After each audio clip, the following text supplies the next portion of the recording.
Hello guys, good day, magandang araw po sa inyong lahat and welcome to Mama Dong's Corner. So, our video for today is about nature. Is kalikasan, charot. Hindi, ganito, yung aking bayawat na aking pamangkin ay magpapatanim ng palay.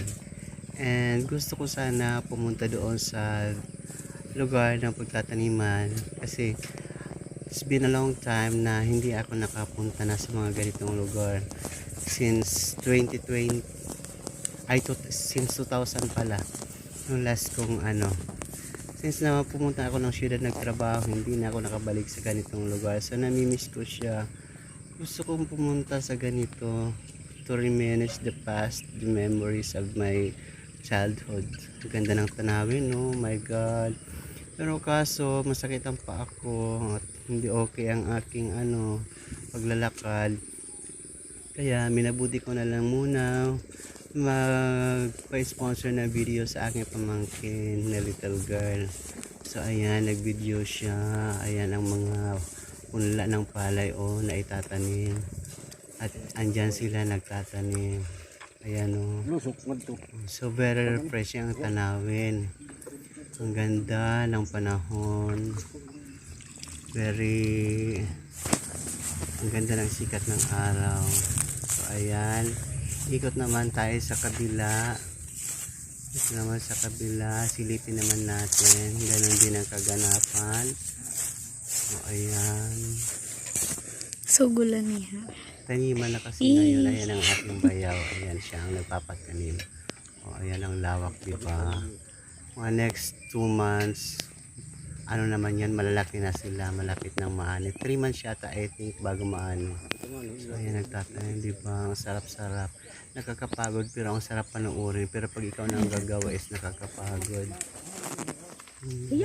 Ayan na, tapos na sila nagtanim, nag-break time muna, nag-merienda muna kasama ang mga gate crusher ng mga marites. Ayan, Yayit, mo man hindi dito parang lug sa kulo pagduga nim nga birat ka.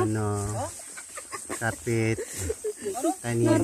Sabi nilang gumagawa din. Wala na pakakita ng tumabingin ang camera. Ayan. So, ayun. After ng merienda, balik na naman sa trabaho. Tapusin nila ang pagtatanim. Kasi bali lang ito half day lang siya. From morning to lunch time.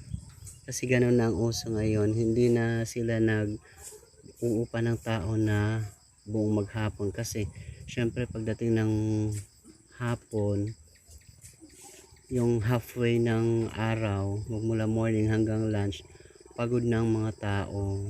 Kaya pagdating ng hapon, parang less ng energy. Wala nang masyadong nagagawa. Parang expectations ko lang yun, parang conclusion ko lang yun, pero hindi ko alam kung bakit ang pag-uupa ngayon ng mga trabahador is half day na lang. Bali 300 ang isang araw, ang half day nila is 150, magmula umaga hanggang tanghali, lunch time yun, walang pagkain. So ayan, ang layo nila kasi ang camera is naka-steady lang dito sa lilim sa may pilapit. Ang layo nila, isusum natin mamaya ng konti para makita ninyo. Na lang yan sila, yung parang patapos na yata, yung tinataniman yata nila is yung pinagbunutan yata ng punla, yung pinaka last part na yata yan. So ayan, tapos na. Ayan na sila, ilang minutes na lang.